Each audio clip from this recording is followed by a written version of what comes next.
안녕하세요. 은혁교회 민철홍 목사라고 합니다. 우리 이번 사경회를 통해서 말씀으로 우리 은평동 지방에 많은 말씀을 사모하는 성도님들 만날 수 있어서 너무나 좋습니다. 물론 우리가 직접 얼굴과 얼굴을 맞대고 뵐 수 있는 것은 아니지만 오늘 우리가 말씀이 저와 여러분들 안에 함께 거하게 됨으로 말미암아 그 은혜가 누려지고 또 그 능력이 우리의 삶 가운데 나타나는 귀한 삶으로 우리가 함께 나아가기 원합니다. 제가 오늘 여러분들과 함께 나눌 말씀은 시편에 대한 말씀입니다. 우리가 시편 하고 보게 되어지면 시편은 사실 우리에게 많이 찬양으로도 불려지고 그리고 우리가 많이 힘을 받는 말씀이기도 하기에 친근하기도 합니다. 근데 우리가 오늘 함께 살펴볼 것은 이 시편 전체를 함께 보면서 그 안에서 그 맥을 잡아보고 그리고 그 말씀들을 통해 우리에게 알려주고자 하시는, 그리고 우리가 진정으로 붙들어야 하는 것이 무엇인가, 단편적인 우리에게 주는 마음과 생각이 아니라 이 시편 전체를 통해 우리에게 주시는 그 은혜를 함께 누리기를 원합니다. 그래서 오늘 개괄적인 부분들 함께 나누고 또 전체적인 부분들 나누도록 할 텐데요. 우리 모두 이 시간 가운데 하나님의 은혜가 함께 하시기를 간절히 바랍니다. 먼저 시편의 개괄에 대해서 함께 나누도록 하겠습니다. 시편은 그 양 그리고 그 장, 그 모든 것이 다 방대하고 크죠. 성경에 있는 66권의 성경 중에 가장 많은 내용을 가지고 있고 가장 긴 내용을 가지고 있는 것이 시편입니다. 150장이나 되는 내용 가운데, 그리고 무엇보다 많은 저자들이 함께 했다라는 그런 특징을 가지고 있죠. 구약에 있는 성경들을 보게 되어지면 사실 성경의 말씀들은 하나님께서 우리에게 들려주시는 말씀들, 또 그것에 대한 우리의 반응과 우리의 삶의 모습들, 이런 것이 드러난다면 이 시편은 조금 방향성이 다릅니다. 어떻게 다르게 되어지냐면 인간을 향한 하나님의 말씀이 아니라 하나님을 향한 인간의 목소리, 그것으로 되어져 있다는 것이죠. 그런데 그것을 통해서 하나님께서 그 안에 성령의 기름을 부으시고 또 그 말씀을 붙들어 주셔서 다시금 우리에게 주시는 말씀이 되어집니다. 그래서 하나님의 말씀이 된 인간의 노래라고 말할 수 있죠. 이러한 특징 가운데에서 또한 많은 사람들이 많은 역사에 걸쳐서 쓴 말씀이기 때문에 마틴 루터 같은 경우에는 시편은 성경 전체의 축소판이다라고 불리기까지도 했었습니다. 그렇다면 이 제목은 뭘까? 히브리어로 보면 테힐림이라고 되어져 있는데요. 우리 교재에 보이시면 나는 것처럼 찬가, 찬송가를 의미하는 단어, 그것이 제목이었습니다. 또 우리 70인역을 보게 되어지면 현악기에 맞추어 부르는 노래를 의미하는 푸살모스, 이것은 지금 우리가 영어로 쓰는 시편의 제목 그 어원이 되어지는 말씀인데요. 즉 이렇게 찬송이라는 것을 기인하고 있는 것을 보게 되어집니다. 그래서 결국 시편은 하나님을 향한 찬양과 경배의 신앙 고백들이다라는 것을 알 수 있게 됩니다. 그런 가운데 우리가 저자들과 기록 시기도 좀 다른 성경들하고는 다르게 한 사람 이런 것이 아니고 또 어떤 국한되어진 시대, 그것을 반영하는 것이 아니고 정말로 다양한 시대에 다양한 저자들이 함께한 말씀이기도 하죠. 총 150개의 시로 되어져 있는 이 시편은 고대 히브리어 시, 또 노래, 기도문으로 이스라엘 역사의 각기 다른 시기에 쓰여져 있었습니다. 그리고 이 중에 상당수는 다윗 왕과 연관이 되어져 있죠. 다윗 왕이 총 150개 중에 73편을 썼습니다. 그리고 그 외에도 많은 다른 저자들이 등장하게 되어지는데요. 아삽이 있습니다. 아삽은 솔로몬과 다윗 시대의 찬양 봉사자였고 그리고 성가대의 악장이라고 불려지는 사람입니다. 그 사람을 통해서 12편이 쓰여졌고요. 또 고라 자손을 통해서 10편, 그리고 우리가 솔로몬과 동시대에 살아갔던 지혜자인 우리 해만과 에단이 2편, 또 솔로몬이 2편, 또 모세의 시도 1편이 있습니다.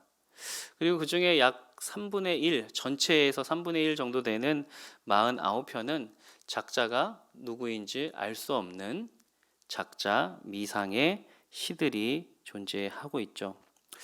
그래서 어떻게 보면 이 역사적인 폭을 봤을 때도 시작은 무려 출애굽 시대 때부터, 모세의 시대, 출애굽의 시대 때부터 시작되어져서 에스라, 느헤미야의 시대, 그래서 포로가 다시 돌아오는 이 시대까지 이르러 약 1000년이라고 하는 시간의 텀을 다 소화하고 있는 것이 바로 시편의 말씀이죠. 그래서 구약의 시대들, 그것들을 아우르는 내용, 그리고 아우르는 시대적 배경을 가지고 있는 것이 시편이다라고 볼 수 있게 됩니다. 그런데 이 시편이라고 하는 것은 사실 엄밀하게 따지면 모음집이라고 볼 수가 있죠. 그러니까 여러 기도시나 찬양이나 또는 여러 가지 것들을 모아서 편찬을 해낸 것이 시편입니다. 그래서 어떻게 보면 사실 저자들과 기록 시기만큼, 아니 그거보다 더 중요하다고 볼 수 있는 것은 무엇이냐면 편집 시기, 그리고 도대체 왜 이렇게 편집을 했는가라고 하는 부분입니다. 그러니까 이게 시작부터 이렇게 만들어야지가 아니라 이미 있는 시를 가지고, 그리고 찬양을 가지고 어떤 시대에 이것을 어떻게 연결해서 이 시대를 이겨낼 수 있는, 이 시대 가운데 필요한 메시지로 전달할 수 있을까라고 하는 고민과 그리고 배경을 가지고 이 시편이 만들어졌다, 편찬되어졌다, 편집되어졌다라는 것을 우리가 알아야 합니다. 시편에서 중요한 것, 그렇기 때문에 왜 이렇게 편집되어졌을까? 이스라엘이 바벨론 포로가 된 후, 그리고 바사 페르시아, 즉 페르시아 포로기 어느 시점인가 이 고대 시들이 수집되어지기 시작했고, 그리고 그것을 어떤 의도를 가지고 배열을 하기 시작해서 지금 우리가 시편이라고 부르는 이 성경의 한 권의 책이 되어졌습니다. 다시금 믿음으로 일어서서 하나님을 찬양하고 하나님을 높이고 이 상황을 하나님께 드려야 했음을 의도하고, 그리고 그것들 가운데서 했던 시도가 바로 이 시편의 편집이었죠. 그래서 그 시도들을 통해서 지금 우리가 비로소 만나게 되어지는 이 150편의 형태로, 그리고 이런 순서대로 최종적으로 완성이 되어집니다. 이때 당시에 그 유대인들은 사실 이제 포로기를 겪게 되어지면서 디아스포라 유대인들, 그리고 이제 본토에서 떠나서 종살이하고 있는 이 상황 속에 있었습니다. 그리고 그러한 상황 속에서 이것이 오래오래 지속되어지다 보니 이러한 상황이 언제 멈추게 될 것인가, 그리고 주님께서 당신의 나라를 회복하게 되어지는 것이 도대체 언제일까, 이것들에 대한 고민들이 생겨나기 시작하죠. 내년일까, 한 번 더, 이런 시간들이 굉장히 오랜 시간이 흘러가게 되어집니다. 그리고 이런 시간들 속에서 그들의 정체성, 하나님 나라의 백성, 그리고 이스라엘 이 언약의 백성으로서 살아가던 그들이 그 정체성이 희미해지게 되는 거예요. 나는 이곳에서 종으로 마무리하는 삶을 살게 될 것인가, 이러한 문제들과 직접적으로 부딪히게 되어지죠. 그러한 정체성의 혼란으로 말미암아 이제 하나님과 등지는 이들, 또 그곳에서 똑같이 우상을 숭배하는 이들, 이런 많은 이들이 생겨나게 되어집니다. 그리고 이러한 하나님의 침묵으로 인하여서 이들 가운데에 참으로 어려운 문제들이 많이 발생하게 되어지죠. 그럴 때 바로 이 시편이 편집되어진 것입니다. 과연 하나님은 계시지 아니한가? 우리에게 회복은 일어나지 아니하는가? 그래서 이 시편을 통해서 다시금 그러한 문제들에 대해 우리로 하여금 생각하게 하고, 원인이 무엇이었을까? 왜 이렇게 되어야만 했을까? 그리고 더 나아가 그렇다면 앞으로 우리에게는 어떠한 미래가 펼쳐지게 될 것인가? 우리는 누구를 바라봐야 하고, 누구를 찬양해야 하고, 누구 앞으로 나가야 할 것인가? 이런 고민들이 그 안에 들어져 있는 것입니다. 그런 속에서 하나님의 살아계심을 확신하게 하고, 또 하나님이 모든 상황을 통제하시고 이끌어 가신다는 것을 믿고 하나님을 신뢰하고 찬양하라는 목적으로 바로 이 시편이 지금의 이 형태로 편집되어졌다는 것이죠. 우리의 인생 속에서도 여러 가지 고난과 어려움 속에 아파하고 절망할 수 있지만, 오늘 우리가 시편을 함께 살펴보고 또 함께 나누는 가운데에 모든 상황을 다스리고 계시고 통치하고 계시고, 그 상황 속에서도 하나님께서 이 세계와 우리 신앙인들과 우리 각자의 삶 속에 왕이 되신다는, 그리고 모든 것을 합력하여 하나님의 선을 이루실 것이다 라고 하는 믿음으로 나아가는 시간이길 바랍니다. 그래서 지식의 어떤 어둠의 시간이 아니라 우리가 정말로 신앙 안에서 주님을 붙잡고 다시금 세워져가는 귀한 시간으로 서기를 간절히 바랍니다. 먼저 좀 기본적인 내용들을 좀 살펴보고자 합니다. 어떤 부분에 대한 이야기냐면, 시편의 문학적인 양식에 대해서 먼저 좀 살펴보고자 하는데요. 시편에는 여러 가지 종류의 시가 들어 있습니다.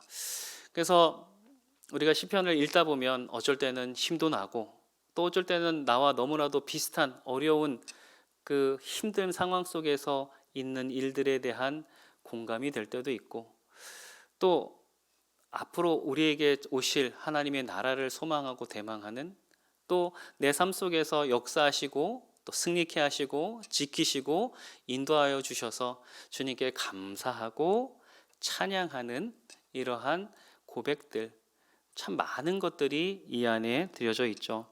그래서 이 문학적 양식을 또 우리가 함께 살펴본다는 것은 우리가 우리 삶 안에서 주님 앞에 올려드릴 찬양 또는 기도의 여러 가지 모습들을 살펴보는 것이기도 할 것입니다.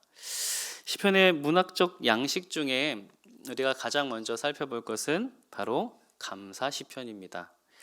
감사 시의 내용은 하나님께서 우리의 기도에 응답해 주신 것에 대한 감사의 대답, 감사하는 반응으로 나온 것이 바로 이 감사시라는 것이죠. 우리 교재를 보시면 이 감사시에 대한 어떤 예를 좀 들어드렸는데요. 감사시에 일단은 배경이 되는 것들이 있습니다. 우리가 무엇에 대해서 감사할 것인가, 그리고 이 시편의 저자들은 무엇에 대해서 감사하고 있는가를 드러내고 있는 부분입니다. 감사시의 배경이 되는 것은 첫 번째는 죄의 용서입니다. 우리가 마땅히 감사해야 하고 가장 감사해야 될 부분이 아닐까 생각이 드는데요. 시편 32편 5절 말씀에 우리 교재에 나온 대로 내가 이르기를 내 허물을 여호와께 자복하리라 하고 주께 내 죄를 아뢰고 내 죄악을 숨기지 아니하였더니 곧 주께서 내 죄악을 사하셨나이다. 이렇게 기록되어져 있습니다. 자, 여기 보면 감사할 내용에 대해서 이야기할 때 내 허물을 여호와께 자복하리라 하고 주께 내 죄를 아뢰입니다. 내 죄악을 숨기지 않죠. 그랬더니 주님께서 어떻게 하세요? 내 죄악을 사하였다라고 말씀하고 있습니다. 즉, 내 죄악을 사하여 주신 이것이 감사의 배경이 되어지는 것이죠. 또 다른 시를 보면 이러한 감사의 배경이 있습니다. 바로 치유함을 받은 사실입니다. 시편 30편 2절에서 3절 말씀을 보면요, 여호와 내 하나님이여 내가 주께 부르짖음에 나를 고치셨나이다. 여호와여 주께서 내 영혼을 스올에서 끌어내며 나를 살리사 무덤으로 내려가지 아니하게 하셨나이다. 여기서도 마찬가지로 먼저 간구, 부르짖음이 있습니다. 죄를 부르짖고 죄를 자복하였던 것처럼 내 하나님이여 내가 주께 부르짖었어요. 근데 그것이 뭐예요? 나를 고치셨나이다 라고 하는 결과로 이루어진 거 보면 그의 아픔, 그의 병, 그의 힘듦 무엇이든 그것을 주님 앞에 내어 맡겼다는 것이죠. 그런데 그때 여호와께서 내 영혼을 스올에서 끊어내며 나를 살리사 무덤으로 내려가지 아니하게 하셨나이다 이렇게 기록하고 있습니다. 즉 치유하여 주시고 고쳐 주셨다라는 것이죠. 죽음의 문턱에서 건져내어 주셨다라고 고백하고 있습니다. 그러니까 시편은 이렇게 감사시는 이렇게 치유함을 받은 사실에 대해서 또한 감사하는 배경이 되어진다는 것이죠. 그리고 또 구원이 임한 것 34편 6절 말씀을 보면 이 공고한 자가 부르짖음에 여호와께서 들으시고 그의 모든 환난에서 구원하셨도다. 우리의 힘이 되시는 그리고 우리를 이 환난 가운데 구원하시는 주님, 그것이 우리의 감사의 배경이 되어진다라고 말씀하고 있습니다. 그리고 또 더 나아가서 다른 시편들을 보게 되어지면 풍성한 추수에 대한 감사, 그들이 또 한 해 살아갈 하나님의 은혜를 입은 것에 대한 감사. 농사라는 것 자체가 물론 아무리 보관법이 좋다 할지라도 올 한 해 다시 새롭게 시작되어지는 한 해 가운데에 하나님의 은혜가 있어야지만 살아갈 수 있는 그러한 것이기 때문에 풍성한 추수라고 하는 부분, 물질적인 것을 떠나서 올 한 해도 살아갈 수 있게 하여 주신 하나님의 은혜에 감사하는 것이죠. 또 적에 대한 승리가 있습니다. 우리 75편과 124편에 등장하게 되어지는데요.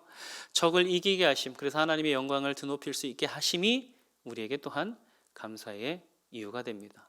그것이 나의 승리, 내가 원하는 것을 취하는 승리가 아니라 나를 통하여 하나님의 백성된 나를 통하여 그 승리를 통하여 하나님의 영광이 드러나기 때문이죠. 이런 가운데 또한 우리가 살펴볼 것은 감사시에 세 가지 요소가 있습니다. 구성 요소들이 있는데요. 일단 첫 번째는 예배자가 경험한 고통에 대한 서술, 그것을 회복하심에 대한 감사가 이어져야 하니 고통에 대한 서술이 있어야 합니다. 시편 18편 4절에서 5절 말씀을 보면 사망의 줄이 나를 얽고 불의의 창수가 나를 두렵게 하였으며 수월의 줄이 나를 두르고 사망의 올무가 내게 이르렀도다 라고 말합니다. 즉 이 시를 쓴 이의 고통에 대한 서술이 있죠.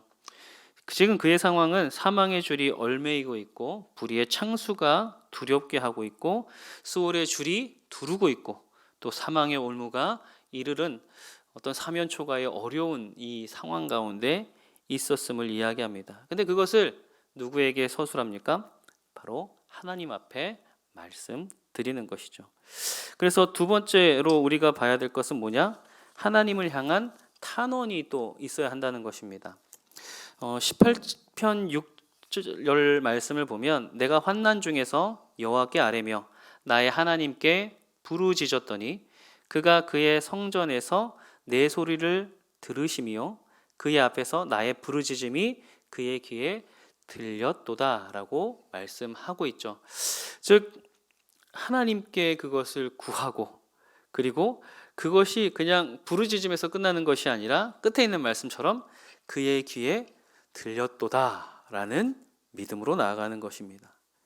이 감사의 시가 이러한 요소들로 진행되어질 때 마지막에 결국 무엇이 우리에게 감사할 것이 되어지느냐? 18편 16절을 보면 그가 높은 곳에서 손을 펴사 나를 붙잡아 주시며 많은 물에서 나를 건져내셨도다. 즉 그가 기도하고 구한 것에 대한 응답이 분명히 임하여진 것을 나타내는 것이죠. 그래서 기도에 대한 하나님의 응답, 그것이 바로 감사시의 요건이 되어집니다. 우리가 부르짖고 간구하고 그것이 하나님 앞에 간구하게 되어질 때 하나님께서는 그것을 들으시는 분이시다라고 하는 이 믿음의 마음, 믿음의 생각들이 우리 안에 있게 되어질 때 우리는 감사 드릴 수 있게 되는 것입니다. 이것이 바로 감사시, 그러한 고백이 되어지는 것이죠. 자, 그리고 두 번째로 봐야 될 것은 토라 혹은 지혜의 시편이라고 하는 토라 시입니다. 사실 엄격하게 따져보자고 한다면 토라 시와 지혜 시는 구별이 될 수 있겠지만 모두 같이 가지고 있는 중심 주제가 있습니다. 그것이 무엇이냐? 여호와를 두려워하는 자, 여호와를 경외하는 자는 행복하고 여호와를 경외하지 않는 자는 불행할 수밖에 없는 삶의 귀결. 이 두 가지 길에 대해서 우리는 과연 어느 길로 가는 걸까? 하나님을 두려워하는 길이 지혜의 길이고 또 반대로 그렇지 않은 길, 하나님을 두려워하지 않는 자, 불행한 길로 가는 자, 그것이 우둔한 자의 삶의 모습이다라는 것을 가지고 있는 것이 바로 이 토라시 그리고 지혜시의 공동된 주제가 되어지죠.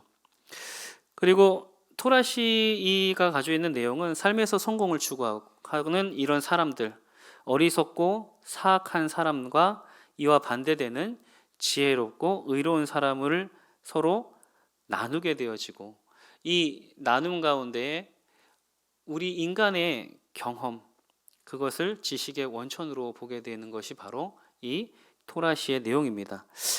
시편 1편이 대표적인 토라시입니다. 이인의 삶과 악인의 삶이 대조되어지는 것이죠. 하나님은 의인을 형통하게 하시고 승리하게 하시는 반면에 악인은 멸망시키신다.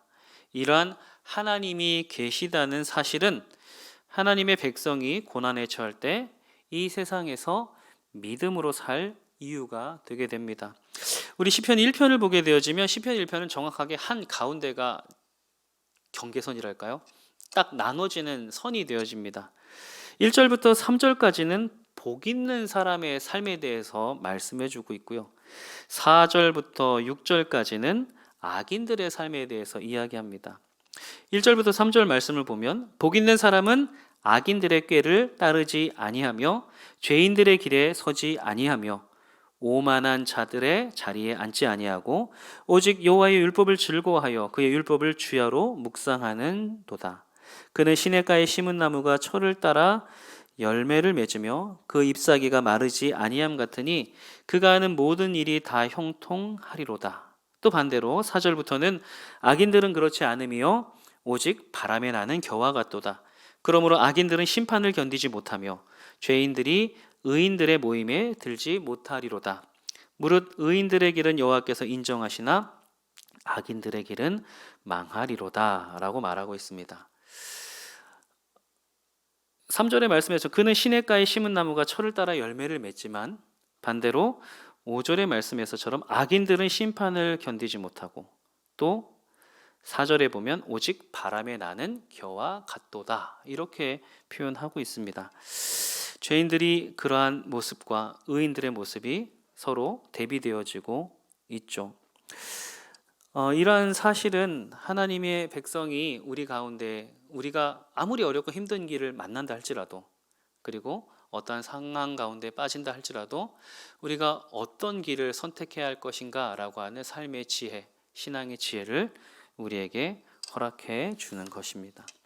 이것이 바로 토라시라고 하는 시의 특징이고요. 그리고 신뢰시가 있습니다. 신뢰시라고 하는 것의 내용은 하나님은 인간 삶의 고통 속에서 은혜를 베풀어 주시고, 따라서 우리가 의지할 수 있는 유일한 분은 하나님이시라는 사실을 명백하게 선포하는 것입니다. 이 시의 가장 대표적인 시가 우리가 가장 잘 아는 시편 23편이죠. 시편 23편의 말씀을 보면 바로 지금 신뢰시의 내용 안에 들어있던 내용들이 들어있습니다. 삶의 고통 안에서 은혜를 베푸시는 하나님, 그러기에 우리가 믿고 의지할 수 있는 분이 하나님이심을 고백하는 것이 바로 이 신뢰의 시가 되는 것이죠. 여호와는 나의 목자시니 내게 부족함이 없으리로다. 그가 나를 푸른 풀밭에 누이시며 쉴 만한 물가로 인도하시는도다. 내 영혼을 소생시키시고 자기 이름을 위하여 의의 길로 인도하시는도다. 내가 사망의 음침한 골짜기로 다닐지라도 해를 두려워하지 않을 것은 주께서 나와 함께 하심이라. 주의 지팡이와 막대기가 나를 안위하시나이다. 주께서 내 원수의 목전에서 내게 상을 차려주시고 기름을 내 머리에 부으셨으니 내 잔이 넘치나이다. 내 평생의 선하심과 인자하심이 반드시 나를 따르리니 내가 여호와의 집에 영원히 살리로다. 아멘. 우리가 너무 잘 아는 말씀이죠. 근데 이 안에 보면 사실 이 시편 23편의 시는 다윗이 한참 잘 나갈 때, 한참 왕으로 승승장구할 때, 이럴 때 쓰는 시가 아니라 그의 노년에 모든 것을 다 경험하고 죽음을 앞둔 다윗의 고백이라고 합니다. 근데 그의 마음, 그의 삶을 돌아보면 물론 우리가 보기에는 왕 다윗 하면 성공한 사람이라는 결론점에서 바라보기 때문에 그렇게 바라보지만 실제로 다윗의 삶을 가만히 살펴보면 참으로 많은 고난과 역경을 뚫고 나온 사람, 그리고 성공했다 여겨질 때 더 큰 슬픔의 역사들이 많이 일어났던 사람임을 보게 되어지죠.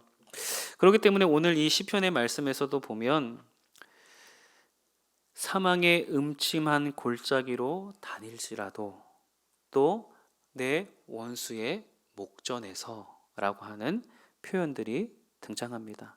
실내시에 나오는 것처럼 인간의 삶의 고통, 그것이 분명히 있는데 그것을 통해서 우리가 하나님의 은혜를 만나게 되어지고 그 하나님의 은혜를 만남으로 말미암아 우리는 더욱더 의지하고 신뢰할 수 있는 분이 오직 하나님이 심임을 고백하는 것이죠. 그래서 여기서도 마찬가지로 사망의 음침한 골짜기를 다니지만 주께서 나와 함께 하시고 주의 지팡이와 막대기가 나를 안위하신다라고 하는 은혜의 경험들이 있게 되는 겁니다. 또 내 원수의 목전에서 상을 차려주시고 기름을 내 머리에 부으시는 그러한 은혜의 역사를 경험하게 되는 것이죠. 그래서 은혜를 베풀어 주시는 하나님, 거기서 이제 이어지는 게 뭐예요? 우리가 의지할 수 있는 분은 하나님이라는 사실을 고백하게 되는 것입니다. 그래서 6절에 뭐라고 합니까? 내 평생의 선하심과 인자하심이 반드시 나를 따르리니 내가 여호와의 집에 영원히 살리로다. 그러니까 다윗의 이 신뢰의 시를 보면 그가 어려움을 겪고 힘듦을 당하는 일 자체는 중요하지 않습니다. 반드시라고 하는 말에서 들어오는 것처럼 그것이 우리 가운데 있다 할지라도 하나님은 우리에게 은혜를 베풀어 주시는 분이시며 또 우리가 그로 말미암아 의지할 수 있는 분, 반드시 이 은혜가 우리 가운데 있게 하시는 분이심을 신뢰하는 시편. 그러기에 23편이 바로 이 신뢰시의 가장 대표적인 시가 되어집니다. 우리의 믿음도 이러한 믿음이 있었으면 좋겠다라는 생각이 많이 듭니다. 우리가 당하는 상황 자체가 중요한 것이 아니라 언제나 반드시 나를 인도하실 가장 좋은 것으로, 가장 선한 것으로 인도하실 하나님의 은혜가 반드시 내게 있다는 것을 기억하는 이 고백, 얼마나 소중한지 모르겠습니다. 그리고 어떻게 보면 우리가 또 다른 의미로 위로를 받는 탄원시가 있습니다. 탄원시는 하나님께 도움을 호소하는 시편들이죠. 150개의 시편들 가운데 무려 3분의 1 이상이 이 탄원시로 되어져 있습니다. 탄원시라고 하는 것은 정말로 어려운 상황, 힘든 상황, 그 가운데에 어찌할 바를 몰라 하는 우리들의 삶의 모습 속에서 주님 앞에 도움을 호소하는 그러한 모습들이라는 것이죠.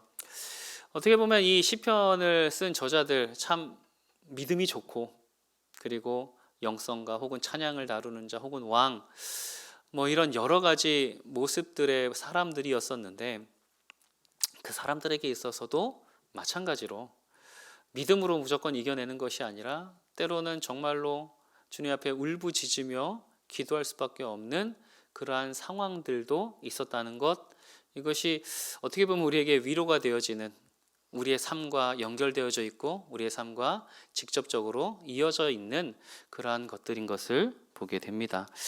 그래서 이 탄원의 시들을 보면 이러한 탄원 시를 구성하는 요소들이 있습니다. 첫 번째로는 그 부름이라는 것은 뭐예요? 누구에게 기도하는가. 그래서 보통 이 탄원시의 시작은 여호와여 내 하나님이여 라고 주님을 부르는 것에서 시작하죠.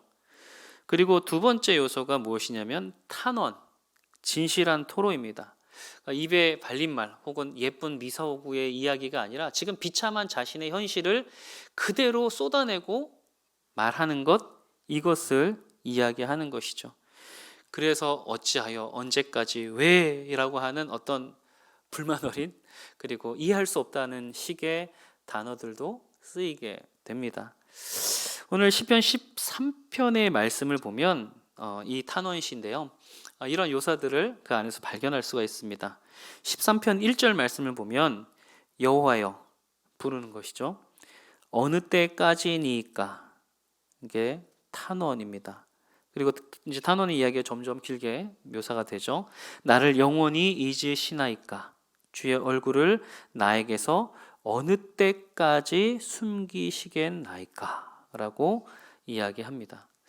그래서 분명히 하나님께 부르짖고 또 진솔하게 이길 수 있을 것 같습니다. 힘 주십시오. 이게 아니라 정말 나 언제까지 이래야 합니까? 라고 솔직한 자신의 마음을 주님 앞에 쏟아내는 이러한 모습이 나타나죠. 그런데 이 부분 가운데에 우리가 물론 주님 앞에 솔직히 구하는 것도 굉장히 중요한 부분이지만, 솔직히 구하는 것을 넘어서서 또 하나의 중요한 부분은 전환이 있어야 되는 거예요. 그냥 마치 사람에게 얘기하듯 자신의 불만을 막 쏟아놓고 끝내는 것이 아니라, 나는 그럼에도 불구하고 여전히 여호와를 신뢰합니다 라고 하는 이 전환이 있어야 되는 것이죠. 그래서 13편 5절 말씀을 보면 나는 오직 주의 사랑을 의지하여 싸우니 나의 마음은 주의 구원을 기뻐하리이다. 그래서 그런 상황들이 있지만 나는 오직 주의 사랑을 의지하였습니다 라고 하는 이 전환에, 그러나 그럼에도 불구하고 나는 오직 하나님의 사랑을 의지합니다 라고 하는 전환의 역사가 있게 되어지고요. 그리고 나서 간구, 즉 자신의 소원을 들어주기로 간청하는 탄원시의 필수 요소가 있어야 합니다. 13편 3절 말씀을 보면 여호와 내 하나님이여 나를 생각하사 응답하시고 나의 눈을 밝히소서, 두렵건대 내가 사망의 잠을 잘까 하오며 라고 간구하는 모습이 등장하게 되어집니다. 그리고 마지막으로 그것을 이루실 혹은 이루신 하나님에 대하여 찬양을 하게 되어지죠. 그것이 13편 6절 말씀에 등장합니다. 내가 여호와를 찬송하리니 이는 주께서 내게 은덕을 베푸심이로다 라는 것이죠. 바로 이것이 탄원시의 모습 되어집니다. 우리가 이 탄원시의 구조를 보면서 함께 생각할 것은, 우리는 주님 앞에 솔직히 구하는 영혼이어야겠습니다. 또 더불어 한 가지 더 생각할 것은, 그것이 그냥 투정에서 끝나고 그냥 에잇 하고 그냥 쏟아내는 데서 끝나는 것이 아니라 그 안에 전환의 역사가 있어야 된다는 거예요. 하지만 그럼에도 불구하고 나는 여전히 주님을 신뢰합니다. 그리고 무엇을 구해요? 주님께서 응답하시고 밝혀주시옵소서. 이 간구의 역사가 그 전환의 믿음으로부터 구할 수 있게 되어지는 것입니다. 그리고 되어진 일에 감사함으로 찬양해야 하고 되어질 일에 소망함으로 찬양해야 하는 것이죠. 그것이 바로 이 찬양입니다. 그래서 우리가 이 탄원시를 통하여 사실은 우리의 삶의 모습과 가장 밀접한 시일 수도 있겠다라는 생각이 듭니다. 우리에게는 좋은 일들도 많지만 사실 힘들고 어려운 일들도 많이 있지 않습니까? 그런 가운데 이러한 기도의 자세, 또한 찬양의 자세, 주님 앞에 나아가는 자세가 우리 안에 있었으면 좋겠습니다. 그리고 다섯 번째로는 이제 참회의 시가 있습니다. 참회 시의 내용은 자신이 지은 죄를 통한이 여겨 회개하는 것, 그것이 바로 참회 시의 내용이죠. 이 내용은 어디에 가장 잘 기록되어져 있느냐? 우리가 가장 잘 아는 시편 51편의 말씀입니다. 다윗이 간음죄 그리고 또 살인죄 이것을 함께 저질렀던 밧세바 사건이 있었죠. 범죄한 다윗이 할 수 있는 것이 무엇이었을까? 나단의 책망을 듣고 난 후에 돌이켜야 할 것인가? 아니면 이 죄를 덮는 데 급급해야 할 것인가? 그는 충분한 권력을 가지고 있었기 때문에 충분히 덮을 수도 있었을 것입니다. 그런데 그가 그 상황 가운데서 선택한 것은 오직 하나님의 긍휼과 은총을 바라보는 일이었습니다.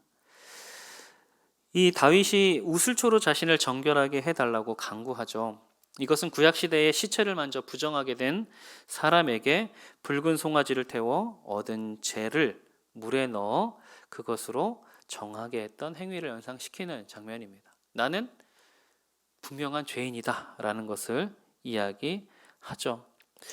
그래서 다윗이 이제 하나님 앞에 용서를 구하게 되어지고 그리고 그 가운데에서 다시 회복시켜 주실 것을 간구합니다.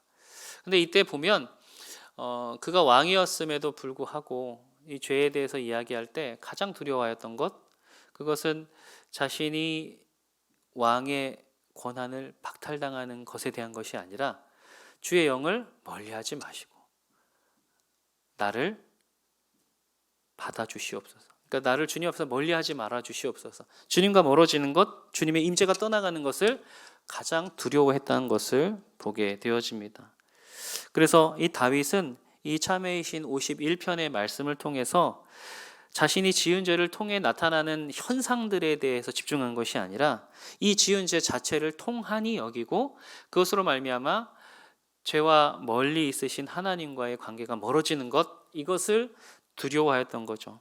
그래서 이 마음을 드리는 고백들, 그리고 그 가운데에서 하나님께 통회하는 마음을 드리는 이 고백들을 함으로 말미암아 자신의 죄를 참회하는 참회의 시가 쓰여지게 됐습니다. 그리고 이러한 다윗의 마음을 주님께서는 받아들이시죠.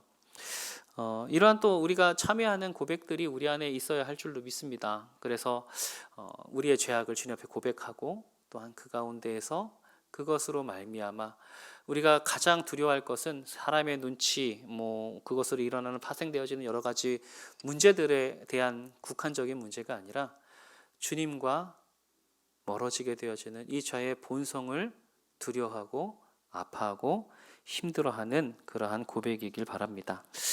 자, 그리고 여섯 번째로 보면 찬양 시편이 있는데요. 찬양 시편의 내용은 하나님의 은혜로우신 행위와 창조와 구원의 행위를 찬미하는 시로 구성되어져 있습니다. 찬양 시에도 마찬가지로 세 가지 요소가 있는데요. 첫 번째 도입부, 찬양으로의 권유가 있습니다. 여기에는 뭐가 포함되냐면 권유의 대상, 그리고 찬양의 대상, 그리고 찬양의 방법, 이렇게 제시되어져 있죠. 시편 95편을 통해서 좀 예를 들어서 함께 살펴볼 텐데요. 시편 95편 1절에서 2절 말씀을 보면 오라 우리가 여호와께 노래하며 우리의 구원의 반석을 향하여 즐거이 외치자. 우리가 감사함으로 그 앞에 나아가며 시를 지어 즐거이 그를 노래하자. 이렇게 기록되어져 있습니다. 여기 보면 권유의 대상 우리가, 그리고 찬양의 대상 여호와께, 그리고 찬양의 방법 우리가 노래하며 또 반석을 향하여 즐거이 외치며 또 감사함으로 그 앞에 나아가며 시를 지어 즐거이 그를 노래하자. 이렇게 찬양의 방법이 구체적으로 제시되어져 있죠. 이와 같이 찬양으로의 권유는 권유의 대상, 그리고 찬양의 대상, 그리고 찬양의 방법, 이것이 분명하게 제시되어져 있습니다. 또 본론 부분을 보면 이제 왜냐하면이라고 하는 접속사가 꼭 들어가는데요. 보통 하나님의 주권이 선포되고 하나님의 속성과 은혜로우신 행위가 열거되어집니다. 이 말의 뜻은 무엇이냐면 그냥 찬양이 우리 안에서 내가 즐겁기 위해 이게 아니라 분명한 이유가 있다는 것을 이야기하는 것이죠. 그래서 우리 95편 3절에서 5절 말씀을 보면 여호와는 크신 하나님이시요 모든 신들보다 크신 왕이시기 때문이로다. 땅의 깊은 곳이 그의 손안에 있으며 산들의 높은 곳도 그의 것이로다. 바다도 그의 것이라 그가 만드셨고 육지도 그의 손이 지으셨도다. 그래서 하나님이 우리의 크신 왕이시기 때문이로다. 이것이 뭐하고 연결돼요? 왜냐하면 그거 하기 때문이다 라고 연결이 되는 거죠. 그래서 하나님의 주권, 그리고 하나님의 속성, 은혜, 그 행위, 그 모든 것이 우리의 찬양의 이유가 되어진다라고 보는 겁니다. 그리고 이제 결론 부분에 되어지면 이 찬양시는 어떻게 진행이 되느냐? 도입문이 반복되는 것들이 있고요. 또 소원이 제시되는 경우, 또한 확신과 의지가 표현되어지는 경우. 그러니까 시편 95편의 경우 같은 경우에는 도입문의 반복입니다. 오라 우리가 굽혀 경배하며 우리를 지으신 여호와 앞에 무릎을 꿇자, 이렇게 기록되어져 있죠. 그래서 이 찬양을 통해서 우리가 누가, 어떻게, 누구를, 왜 찬양하는가, 그리고 그것에 대해서 우리는 계속해서 그 찬양의 삶을 살아가고 또 하나님 안에서의 소원을 주님 앞에 드리고 또한 확신과 의지로 그 찬양을 마무리하는 이러한 고백이 또한 우리에게 있어야겠습니다. 그리고 마지막 7번째는 제왕, 궁정시라는 것이 있는데요. 이거는 왕에 의해 지어졌거나 왕을 위해 지은 것으로 왕의 즉위식 때와 결혼식 때 불려지게 되어집니다. 그래서 시편에서 이 제왕시는 다윗이나 이런 신체적인 인간 왕에 대한 제왕, 그 즉위 혹은 이런 결혼식 이런 것들에 대한 내용을 담고 있기도 하지만 또 다른 한편으로는 앞으로 오실 메시아에 대한 기대와 소망을 담고 있는 시이기도 합니다. 그래서 이 두 가지가 함께 결합되어진 모습의 시라고 할 수 있죠. 그래서 시편 2편 왕의 즉위식을 배경으로 하는 대표적인 제왕시이기도 합니다. 그래서 이런 그 모습들이 그리고 이러한 형식들이 있다는 것을 우리가 먼저 살펴보고요. 그리고 이거는 그 모세오경과 시편의 연관성에 대해서 또 이야기하는 분들이 있습니다. 시편은 모두 5권으로 구성되어져 있죠. 1편부터 41편, 42편부터 72편, 73편부터 89편, 90편부터 106편, 그리고 107에서 150편으로 구성되어져 있습니다. 혹자는 시편이 이렇게 5가지로 분류되어진 것, 그리고 그 안에 들어져 있는 내용들을 함께 봤을 때 모세오경의 영향을 받은 것이 아닌가라고 보는 경우도 있습니다. 그래서 우리가 뭐 성경을 읽어볼 때 이러한 전체적인 맥락 그리고 통찰력이 있으면 또 느껴지는 것들이 있기 때문에 먼저 제시해드리면 1권은 창조주와 인간에 대한 그러한 내용의 시들이 많이 들어 있습니다. 그렇기에 사람들은 이제 천지 창조로부터 그 에덴 동산에서 여러 가지 사건들, 인간의 사건들을 다루고 있는 창세기와 비슷하다라고 보고 있고요.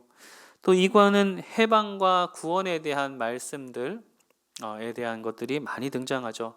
그래서 출애굽기와 연관이 있지 않은가라고 보고 있습니다.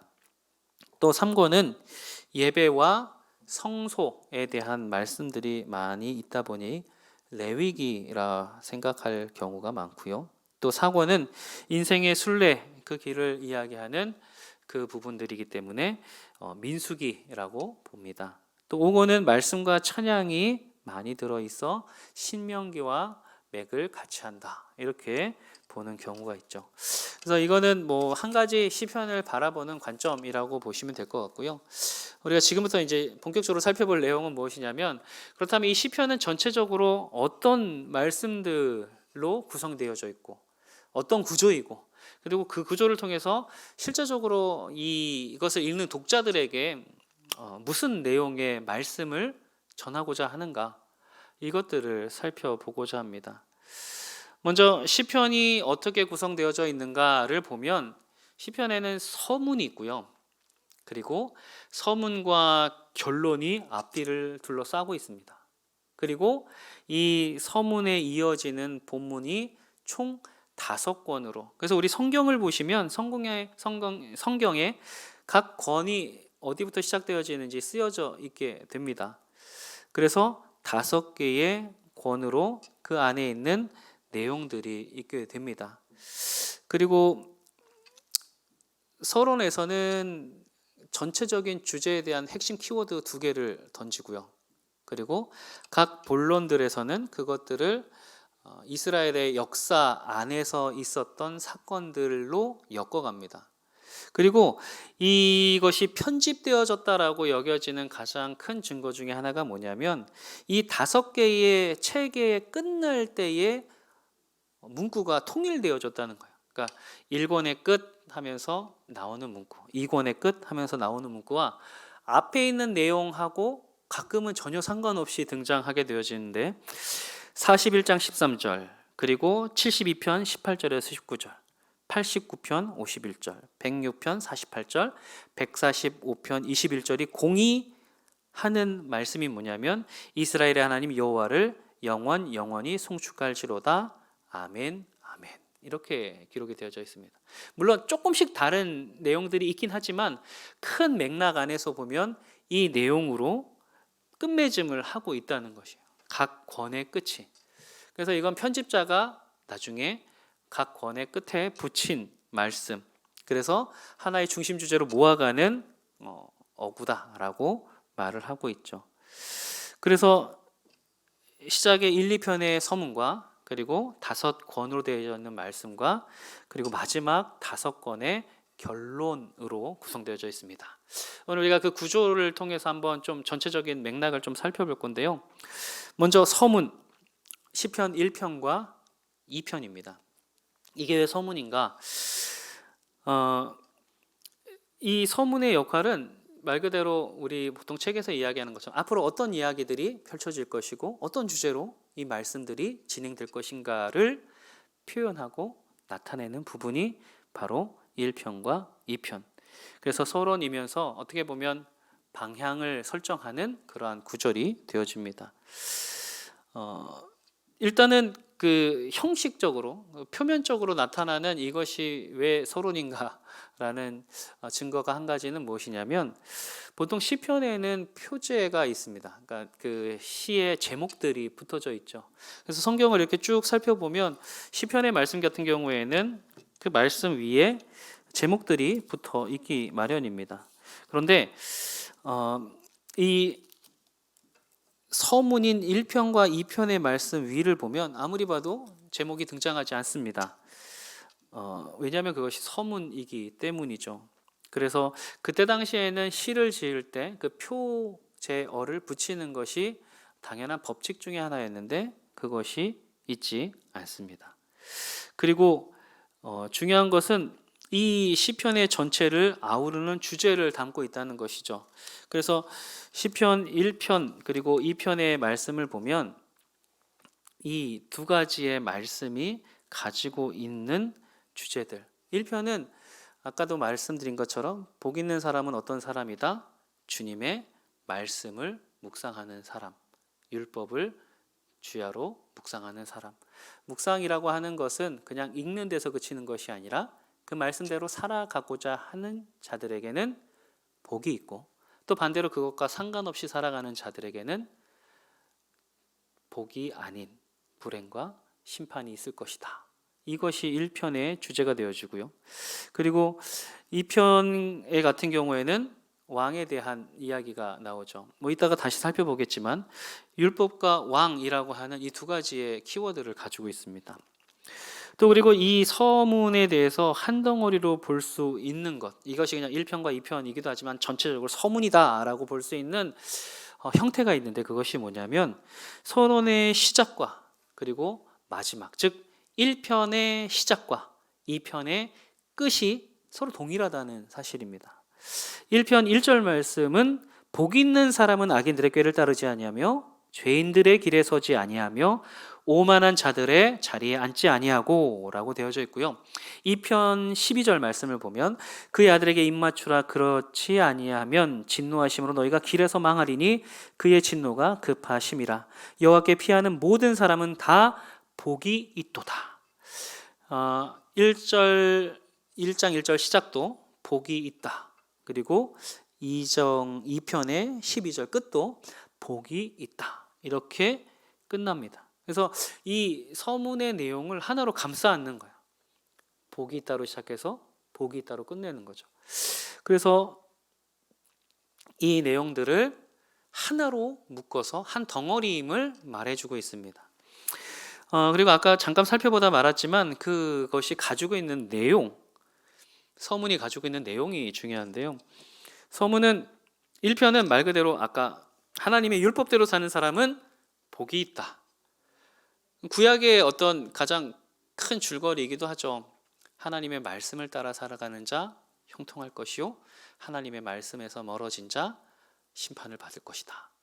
이것이 구약에서 이제 어떤 큰 맥락으로 가지고 있는 건데요.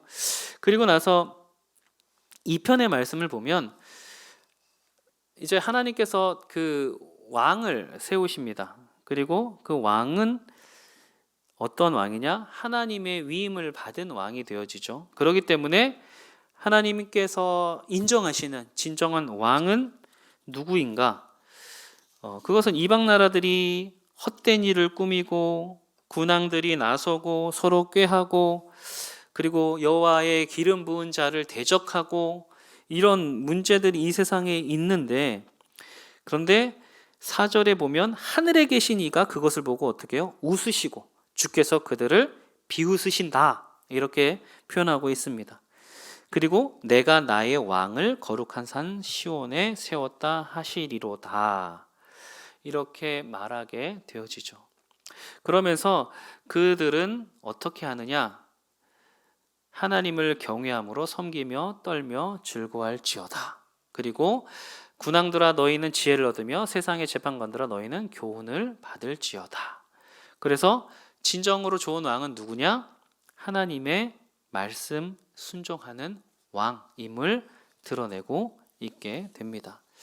그렇기 때문에 이 서문에서 이야기하는 중심의 주제는 율법 그리고 왕, 그것도 이 왕은 이제 두 가지 의미를 갖게 되어지는데, 하나는 이제 인간의 왕들. 그래서 과연 아까 우리가 이제 포로 시기에 이 사람들이 이것들을 수집했다 했지 않습니까? 도대체 이 고난이 왜 왔을까에 대한 답입니다. 그래서 왜 왔는가에 대해서 뭐라고 답하는가? 그렇다면 너희가 왕으로 세운 자들, 그 나라 과연 하나님의 말씀대로 살았는가에 대한 질문을 던지고 답을 요구하는 거죠. 이러한 것들이 바로 이 서문에서 대두되어집니다. 그러면서 또 주님께서 세우시는 왕에 대한 이야기를 할 때 그것이 인간의 왕을 또 넘어서서 하나님의 나라 왕으로 오실 메시아에 이르기까지 미래적인 부분도 함께 포괄하고 있는 것이 바로 이 서문의 내용의 전체적인 흐름이 되어집니다.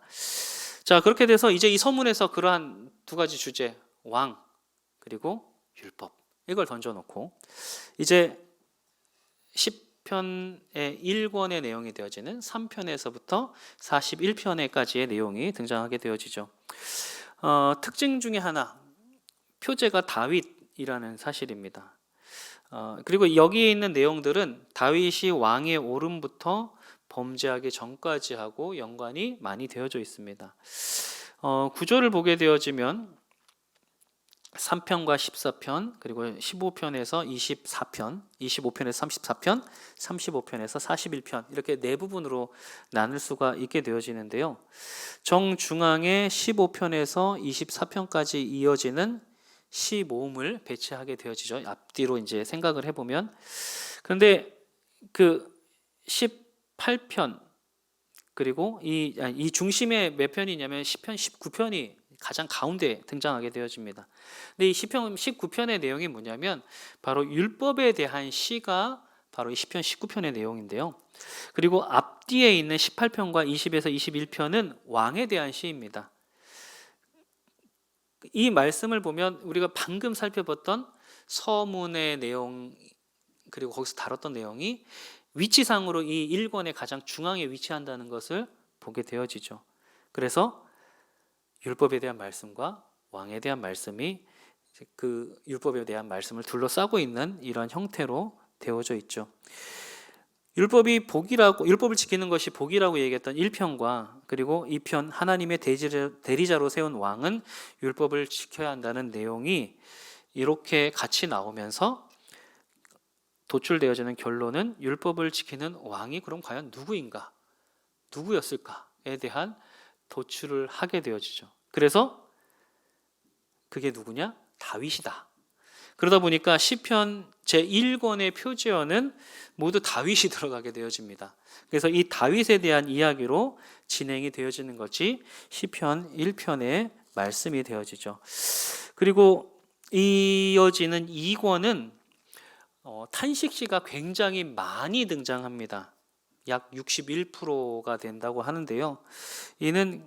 그런데 이 탄식시가 가지고 있는 연관된 사람이 누구냐? 다윗입니다.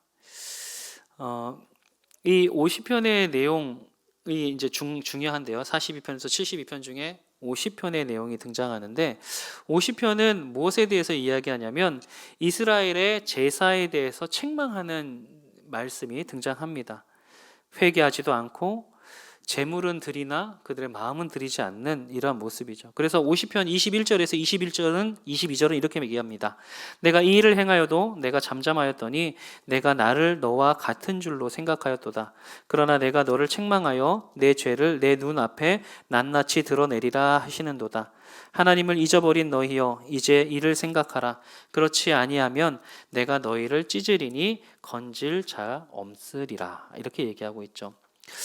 즉 이 이스라엘 백성들의 죄에 대해서 이야기하는데 더 이어지는 것은 무엇이냐면 51편의 내용입니다. 51편의 내용은 책망당하는 이스라엘 모습 뒤에 바로 이어서 바로 다윗의 회개시가 등장하게 되어지죠.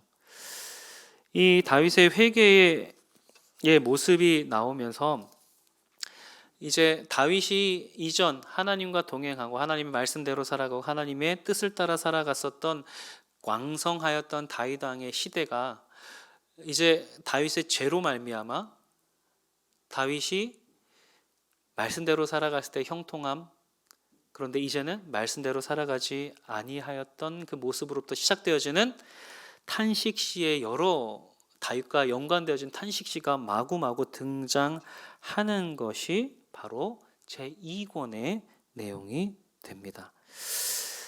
이러한 탄식들이 나오고 있는 가운데에 이제 이 시대의 흐름은 즉 다윗이 죄를 짓고 이제 솔로몬이 서기 전까지의 그 시대와 동일하게 흘러가게 되어지는데요. 이런 어려움이 계속해서 급증하고 그 내용의 중심에 다윗이 있었다라는 것을 이야기하는 가운데에 이 끝이 72편 20절 말씀에 이새의 아들 다윗의 기도가 끝나니라 라고 하며 다윗의 시대가 종결되어진 것을 말씀해 줍니다. 그리고 나서 이제 그 이후의 이야기는 당연히 솔로몬 이후의 분열 왕국이 역사하고 맥을 같이 하게 되겠죠. 시편 3권은 73편부터 89편까지의 내용인데요. 이 내용의 핵심 주제는 파멸입니다. 78편의 말씀은 출애굽 때 재앙 이야기, 이스라엘 백성을 인도하신 하나님의 능력에 대해서 기록하고 있죠. 그리고 나서 74편과 79편 그 앞뒤를 둘러싸고 있는 말씀을 보면 예루살렘 성이 파괴당하고 불타 없어지는 내용이 등장합니다. 그런데 하나님은 똑같이 동일한 능력이 있는 하나님이신데 이 78편에 나타난 출애굽 재앙 때의 하나님의 모습은 어디 있느냐? 하나님은 힘을 잃으신 거냐? 하나님은 우리를 버리신 거냐? 라고 질문할 수 있겠죠. 그런데 89편에서는 이 차이가 도대체 어디서부터 왔는지를 분명히 밝히고 있습니다. 다윗 언약은 왕들의 불순종으로 말미암아 깨졌다는 것을 이야기하죠. 그래서 89편 38절과 39절 말씀을 보면 그러나 주께서 주의 기름 부음 받은 자에게 노하사 물리치셔서 버리셨으며 주의 종의 언약을 미워하사 그의 관을 땅에 던져 욕되게 하셨으며 라고 말합니다. 바벨론에게 넘기셔서 전부 포로로 잡혀가게 하셨다. 그런 내용이 73편부터 89편까지 집중적으로 나타나게 되어지죠. 솔로몬의 범죄 그 이후 북이스라엘의 왕들은 정말로 악한 길을 계속해서 걸어가는 모습을 보여주고, 또 남유다의 왕들은 때로 다윗의 길을 따라가는, 다윗과 같이 신실한 모습이 있었지만 또 죄악에 물들어져 있는 많은 실패한 왕들의 모습이 드러나게 되어집니다. 결국 그 말씀대로 살아가지 않는 왕, 우리 2편에서 살펴봤던 것처럼 말씀대로 따라 살아가는 왕이 아닌 이들의 역사가 쌓이는 가운데에 하나님이 그들을 버리셨다. 이렇게 이런 이야기들이 나오게 되어지는 것이죠. 그래서 이 3권은 그러한 하나님의 자손을 결코 버리지 않겠다고 약속하셨지만 죄악으로 말미암아 버림당하게 되어진 왕들과 이 백성들에 대한 이야기로 등장이 됩니다. 그런 가운데 이제 그 4권에 대한 말씀, 90편부터 106편까지의 말씀인데요. 이때부터 등장하는 그 사람의 중심에 누가 서냐면 모세가 등장합니다. 모세와 관련된 시로 시작하고 모세와 관련된 시로 끝나는 것이 바로 이 4권이죠. 모세에 대한 시가 총 8개가 있는데요. 그 중에 7개가 이 4권에 등장합니다. 이 배경, 그리고 이 시의 배경이 되어지는 것은 바로 포로라는 위기 상황에 대처하기 위함임을 나타내죠. 시작하는 90편의 내용은 출애굽기 32장에 기록되어진 금송아지 사건 후 하나님의 언약에 근거해 긍휼함을 구하는 모세의 기도와 연결되어집니다. 이 기도를 통해 이스라엘의 뿌리를 기억하게 하려 하죠. 그리고 이 모세 시대를 담고 있는 이유, 왜 모세인가? 갑자기 왜 글로 돌아갔는가? 이것은 왕에 대한 문제 때문에 그렇습니다.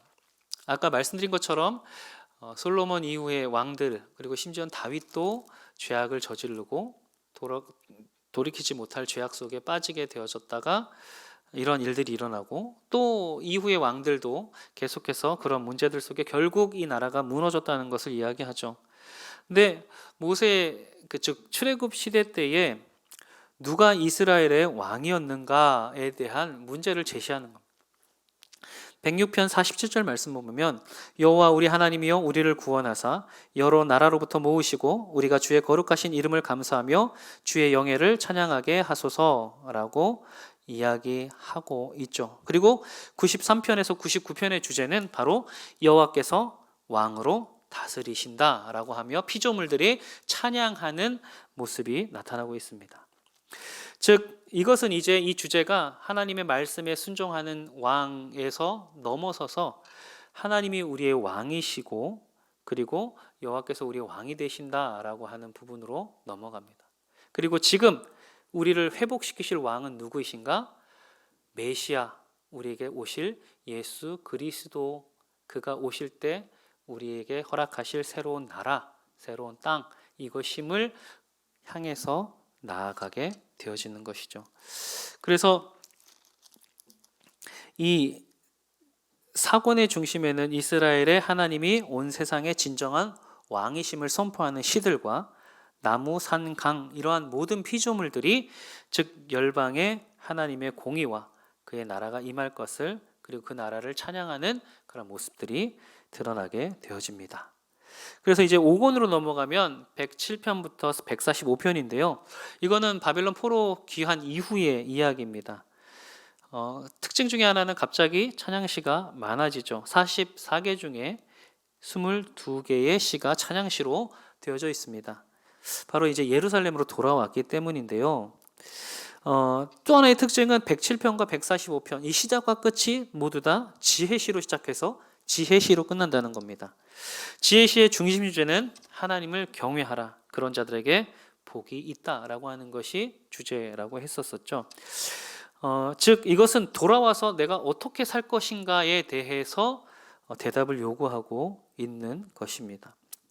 그런 건데 또 하나의 특징은 시편 113편과 118편 그리고 120편부터 136편이 특의 두 개의 큰 시의 모음집이 되어지는데, 113편에서 118편은 찬양에 대한 말씀입니다. 할렐루야. 그리고 120에서 136편은 성전에 올라가는 노래이면서 이 모음집의 각각 끝이라고 볼 수 있는 118편과 132편의 내용은 미래의 메시아의 나라에 대한 시로 등장하게 되어지죠. 이러한 흐름 속에서 140부터 145편 사이에 뭐가 등장하냐? 다시 다윗이 재등장합니다. 다윗이 하나님을 찬양하는 것을 통해 하나님이 유일한 왕이심을 다윗이 드러내게 되어지죠. 그리고 145편은 하나님 나라의 영원성과 진실성을 강력하게 찬송합니다. 이러한 하나님의 왕되심, 그리고 하나님 나라, 그리고 이 나라의 영원성, 이런 부분들이 등장하는 가운데에 119편이 있는데요. 119편은 여러분 잘 아시는 것처럼 가장 긴 시편입니다. 176절로 되어져 있죠. 근데 이 각절의 첫 글자가 히브리어의 순서대로 시작하는 형태이고, 하나님이 그의 백성에게 주신 선물인 율법의 말씀에 대해서 감탄하는 장면입니다. 즉 이렇게 보면 시편 1편과 2편의 두 주제, 율법과 참된 왕, 순종하는 왕, 더 나아가 앞으로 우리에게 오실 메시아, 이것이 모두 시편 5편에서 결합되어지는 것이죠. 이 찬양시가 늘어나게 되어지고, 그리고 그러한 가운데에 이제 미래를 소망하게 되어지는 이 부분으로 나오게 됩니다. 그러면서 이제 마지막으로 결론이 등장하는데 146편에서 150편까지의 말씀입니다. 이것도 마찬가지로 시작같이 표제어가 없습니다. 공통된 점은 찬양시라는 거예요. 그래서 모두 할렐루야를 포함하게 되어지고, 이 찬양의 주체들이 계속해서 확장이 되어집니다. 교재 보시면 142편에는 개인의 찬양이었는데 147편에는 이스라엘과 시온이 찬양하고, 148편에는 하나님의 모든 피조물이, 그리고 150편에는 호흡 있는 자들은 하나님을 찬양하라 라고 늘어나게 되어지죠.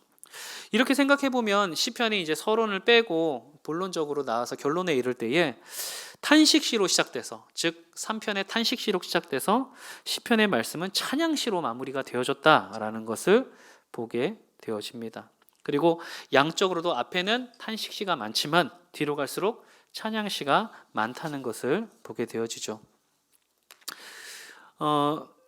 우리가 이 시편의 말씀의 이 흐름을 함께 살펴보며 우리가 앞으로 오실 하나님의 나라를 기대하고 소망하는 것, 또한 우리가 이 지금의 시간을 살아가는 데 있어서 주님의 말씀대로 주님의 법을 따라 살아가기로 하는 그 모습이 우리 가운데 있어야 함을 다짐하며 함께 봐야 할 것은, 이 시편이 슬픔의 시로 시작해서 결국 찬양의 시로 끝난다. 그리고 그 양적인 부분에 있어서도 앞에는 애가와 같은 슬픔의 시가 많지만 뒤에는 찬양의 시가 훨씬 많아짐을 보게 되어집니다. 우리가 이것을 함께 보며 생각할 것은, 우리가 하나님의 나라를 바라본다는 것, 그리고 지금 하나님의 나라를 이루어가면서 살아간다는 것, 그것은 우리에게 하여금 세상의 아픈 면들을 바라보게 하고, 또 우리가 진리 위에 걸어가다 보니 애꿎은 많은 힘듦과 어려움 속에 빠져들게 되고, 그로 인해 탄원하고 탄식할 수밖에 없는 많은 상황들이 있을 것인데, 그것을 우리가 받아들이고 눈여겨봐야 한다는 것. 그리고 우리가 믿음으로 걸어갈 때 결국은 이 찬양의 역사로 병화되어지는 귀한 믿음의 열매들이 우리 안에 있을 것이다라는 것을 시편 전체를 통해서 우리에게 알려주고 있는 것이죠. 그래서 성경이 말하는 믿음은 지금의 내가 처한 상황이 아니라, 시편이 그 포로 생활을 하던 자들에게 주어져 그들이 미래를 소망하고 꿈꾸고 지금을 이겨낼 힘을 얻었던 것처럼 미래를 내다보는 것이고, 미래의 메시아의 나라에 대해 하나님이 하신 약속을 기대하라고 또한 우리에게 주신 말씀인 줄로 압니다. 율법과 메시아, 율법과 이 세상의 왕으로 살아가야 할 우리들이 어떻게 살아갈 것인가, 또한 이 슬픔의 노래가 찬양의 노래로 바뀌는 하나님의 역사, 우리는 그 한가운데 있음을 기억해야 하는 것이죠. 그래서 우리가 시편을 통해서 어떤 상황 속에서도 믿음을 가지고 소망함으로 나아가는 귀한 삶을 살아야 할 것임을 오늘 우리가 이 말씀 가운데 다짐하고 새롭게 서는 시간이기를 바랍니다. 오늘 우리 함께 기도하도록 하겠습니다. 사랑하는 풍성하신 하나님 아버지, 감사합니다. 우리에게 귀한 시편의 말씀을 통하여 하나님의 능력을 바라보게 하시고 또한 주님의 우리의 왕이 되실 새로운 나라를 소망하게 하시는 줄로 믿습니다.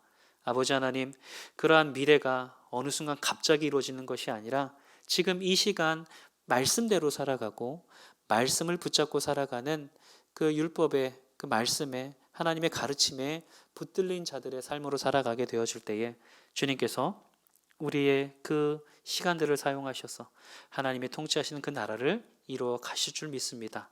그것을 소망하는 우리들 되게 하여 주시옵시고 오늘도 승리하는 삶을 살아가는 우리 모두가 되게 하여 주시옵소서.